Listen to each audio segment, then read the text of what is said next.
Côte d'Ivoire, on ne sait toujours pas si le chef de l'État, Alassane Ouattara, sera candidat ou non.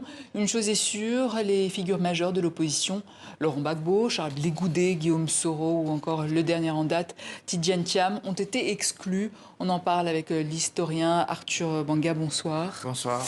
Alors tous ceux que je viens de citer sont donc inéligibles. Ça fait beaucoup. Est-ce qu'on peut dire que l'exécutif influence le judiciaire en Côte d'Ivoire ? D'abord, c'est des décisions judiciaires, juridiques. Donc, théoriquement, dans une république, l'exécutif n'a rien à faire avec le judiciaire. Théoriquement, oui. Mais là... Là, dans la pratique, jusqu'à présent, on n'a pas d'éléments qui puissent montrer que clairement, il y a une implication de l'exécutif. Après, on peut avoir la réflexion.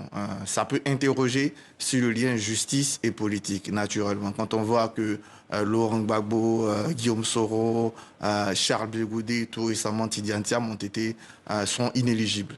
Mais quand même, on peut interroger la justice, mais on peut aussi interroger les acteurs politiques. Il y a quand même des situations relativement différentes. Il y en a une qui est liée à la crise post-électorale, c'est celle de Charles Blé Goudé et de Laurent Gbagbo, qu'on peut mettre dans un ensemble de réflexions sur la crise. Il y en a une qui est liée à une tentative de coup d'État, c'est celle de Guillaume Soro. Il y en a une dernière qui est quand même liée à une application directe des lois ivoiriennes. Et là, je pense que on peut interroger aussi la responsabilité des politiques. Parce que, voyez-vous, madame, le code de nationalité dont il est question dans ce cas, il date de 1961. Le président Tidjane Thiam a été élu en décembre 2023 à la tête du PDC-RDA. Il a attendu 15 à 16 mois avant de renoncer à sa nationalité. Je pense que s'ils avaient entrepris plus tôt les démarches de rénonciation et s'ils avaient pris le temps de regarder quand même les lois de 61 et de 2016, on aurait pu éviter cela. Donc je pense que la réflexion sur ce lien justice-politique doit être une réflexion qui doit naturellement intégrer, comme vous l'avez dit dans votre question, le lien entre l'exécutif et le judiciaire dans le jeu politique. Mais c'est une question aussi que doit poser le politique face au juridique.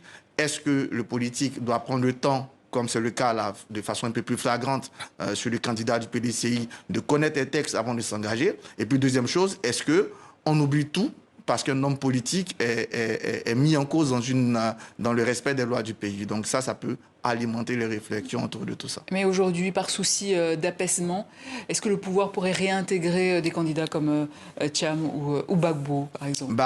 On l'a déjà vu dans l'histoire de la Côte d'Ivoire. On l'a vu en 2000 dans la crise où l'article 48, qui était un article exceptionnel, a permis d'appliquer des accords politiques. Cela va supposer quoi? Cela va supposer que soit on a d'abord des discussions politiques qui arrivent sur des recommandations et qui deviennent des lois. Mais toujours est-il que même si le politique doit s'immiscer, donc si Alassane Ouattara doit prendre des décisions, il faut qu'elle se fasse dans le cadre de la loi, notamment dans le cadre des pouvoirs exceptionnels que lui donne la Constitution, ou tout simplement en reconvoquant le Parlement pour avoir des réflexions, des modifications. Ça reste une possibilité aujourd'hui. Et justement, Alassane Ouattara sera-t-il de nouveau candidat alors qu'il est au pouvoir depuis 2011? Légalement, je pense qu'il en a le droit, d'autant plus que en 2020, sa candidature a été validée et je comprends pas pourquoi la Cour constitutionnelle va le rejeter. Après, je pense qu'il continue la réflexion. Il y a deux signaux majeurs. Officieusement, le congrès de son parti était annoncé pour mai. Il a été prolongé en juin. Et je pense que, comme nous tous, il réfléchit aussi à cette situation. Le fait que les principaux acteurs politiques soient pour l'instant éliminés de la course par le droit. Est-ce que c'est encore nécessaire pour lui de continuer? Et je pense que quand on a son âge et quand on a son bilan, on peut se poser la question de légitime.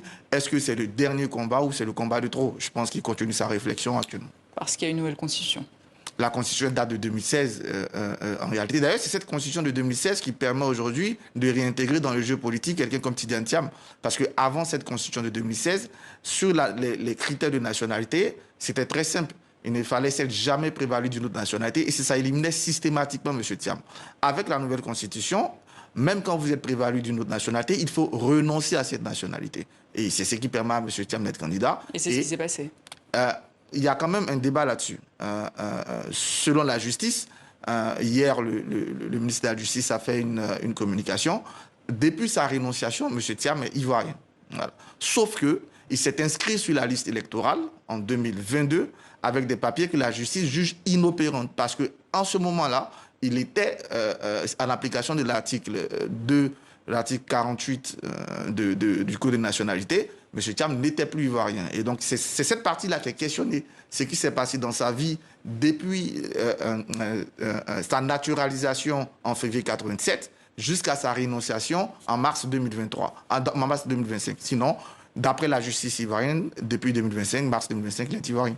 Alors, vu le contexte actuel, est-ce que vous pensez qu'une élection apaisée, transparente, soit possible en octobre prochain ? Il y a plusieurs facteurs qui peuvent nous expliquer. On espère d'ailleurs, on espère tous que cette élection soit apaisée, parce que je pense que c'est l'aspiration des Ivoiriens aujourd'hui. Je pense que la majorité des Ivoiriens, d'ailleurs la majorité des Africains, n'ont pas envie de revoir la Côte d'Ivoire comme on l'a vu, ensanglantée en 2010 et même durant la période de la crise. Pour ça, il y a deux options. Soit les partis politiques dont les leaders sont aujourd'hui exclus réussissent par le dialogue, on l'a dit tout à l'heure, ou par des accords politiques avec Alassane Ouattara qui deviennent des lois à réintégrer le jeu politique, ou bien, ça aussi c'est la notion d'inclusivité, ou bien copie le modèle sénégalais, c'est-à-dire chacun de ses leaders se dit par exemple, plutôt que ma personne, c'est l'idée, c'est le projet que je peux porter.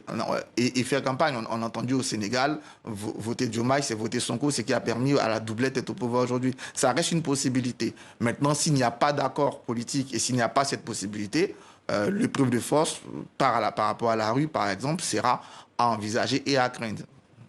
Alors, le mois dernier, l'Assemblée nationale ivoirienne a adopté un projet de loi pour contrôler la création et le fonctionnement des organisations de la société civile. L'opposition dénonce une loi liberticide. Êtes-vous d'accord ? Mon avis, je pense que moi, je suis très attaché aux libertés.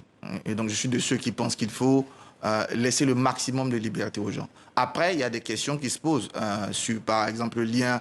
On l'a vu, par exemple, dans le Sahel, les groupes terroristes ont commencé par entrer en finançant des ONG. Donc, on peut se faire la question. Mais je pense que le curseur doit aller vers plus de liberté et en ce moment donner plus d'autorisation parce que la Constitution ivoirienne garantit la liberté d'association et la liberté d'opinion. Donc, je pense qu'il faut aller plus vers cela, tout en tenant compte de ces réalités qui sont des réalités de sécurité. Il faut trouver les mécanismes de surveiller sans forcément entacher ou entamer la liberté des Ivoiriens, surtout quand ils ont envie de militer dans ces ONG. Parce que de plus en plus, l'engagement politique en Côte d'Ivoire, mais en Afrique en général, attire moins les jeunes.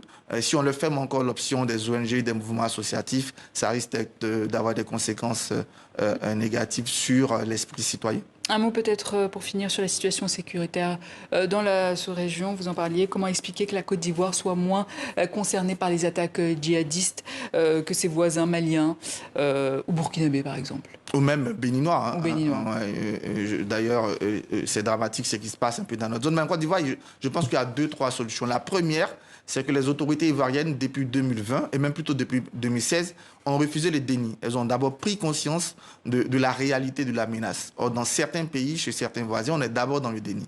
La deuxième chose, c'est la montée en puissance de l'armée ivoirienne. La création de la zone opérationnelle Nord, par exemple, qui a permis de recruter 2000 soldats qui sont concentrés dans le nord, qui renforcent les patrouilles. Mais au-delà de cette zone opérationnelle nord, c'est toute l'armée ivoirienne qui est en pleine mutation. Et troisième chose importante, c'est que finalement, la Côte d'Ivoire a compris que la réponse au terrorisme doit être aussi une réponse sociale. Donc vous allez voir, dans ces zones, des politiques ont été faites